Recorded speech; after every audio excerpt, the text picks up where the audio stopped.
Ganda. Sobrang sarap, guys.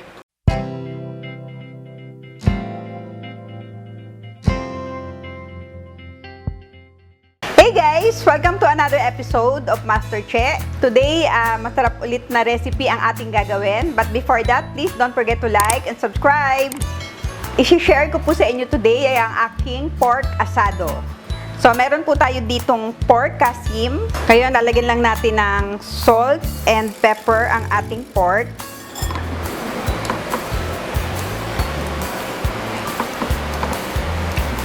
Konti lang kasi titimplahan pa rin natin to ng soy sauce.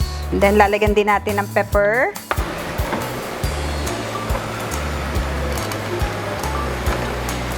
Mas masarap po ito kung i-overnight natin. Para talagang pumasok yung lasa sa ating pork. Belang uli natin dito and then lalagyan natin ng garlic.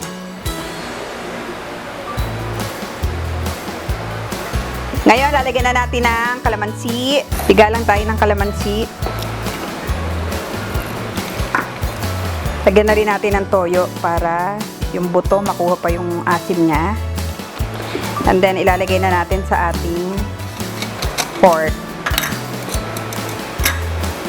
Yan, lalagay na natin. Kailangan makot maigi ang ating pork para masarap.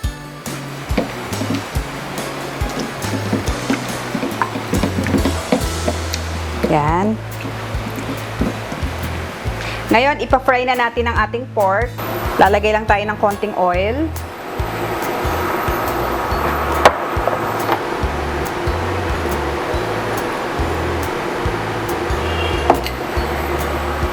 Then, ipa-fry na natin ang ating pork.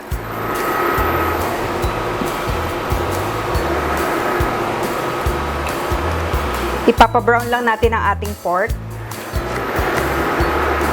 bago natin siya lutuin ang ating sauce. Itong natira nating marinate ay magagamit pa natin.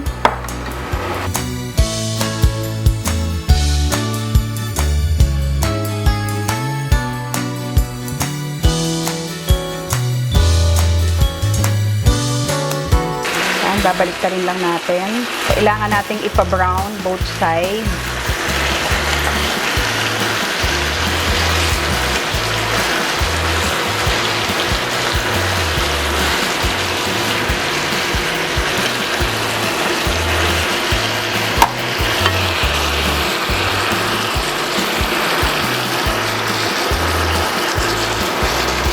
A few moments later.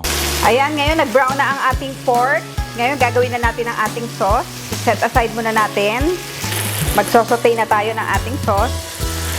Lagay lang ulit tayo ng konting oil. Ngayon ilagay natin ang ating garlic.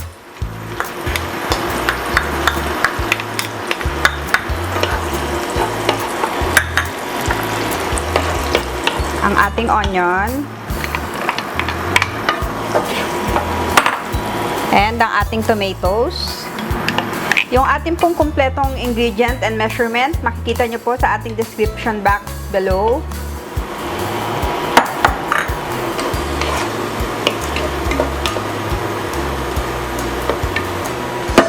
Ngayon, ilalagay natin yung natira nating marinade.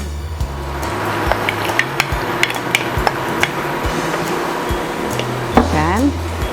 Ngayon, maglalagay tayo ng laurel. Dahon ng laurel and star anise.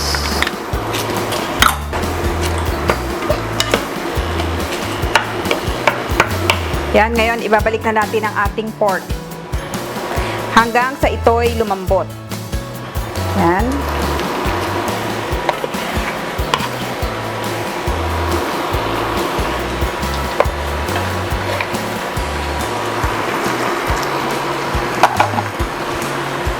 Pwede natin yung natira natin mga dahil malasa pa yan. And then, tatakpan lang natin hanggang lumambot ang ating pork.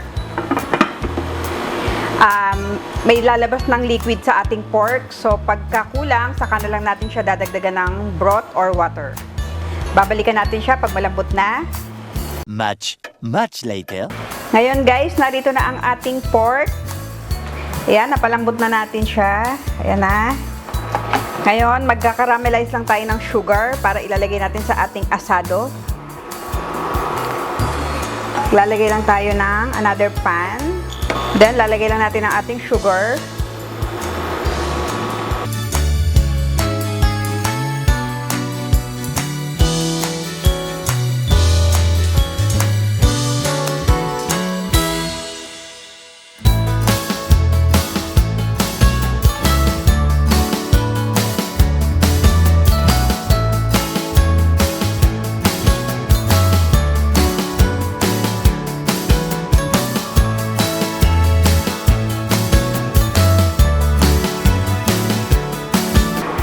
Kailangan tunaw na tunaw ang ating sugar.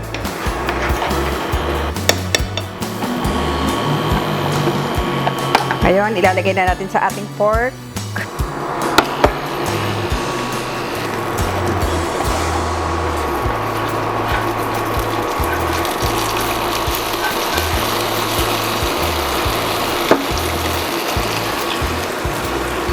Ayan, and then, mimix lang natin para humalo sa ating sauce.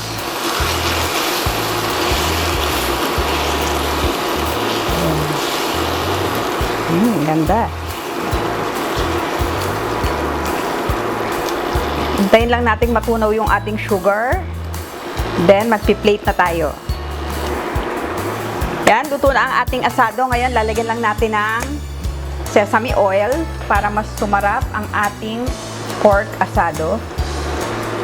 Yan, konti lang guys para hindi naman ma-overpower yung lasa ng ating asado. Yan.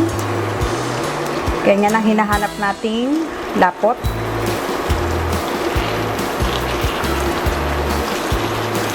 I-slice lang natin and ilalagay na natin sa ating plate. At titikman na natin ang ating pork asado. Slice lang natin ang ating pork ng dahan-dahan.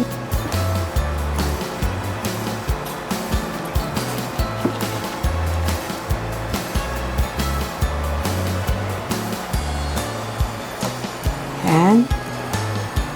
Ang ganda.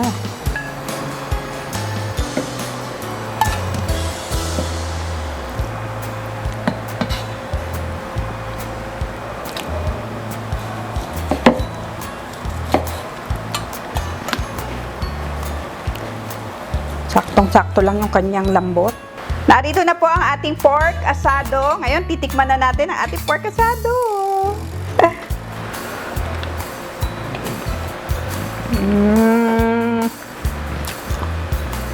Sobrang sarap, guys. Lasang asado. Ba, napakadali lang, pero sobrang sarap. Sakto lang yung lambot niya. Pati yung pagiging matamis niya, sakto lang. Sana guys, nagustuhan nyo ang ating pork asado. Please try it at home. Napakasarap. And please don't forget to like and subscribe. And click the notification bell para every time meron tayong bagong video ay ma-notify kayo. And thank you so much. God bless you all and see you next time. Bye!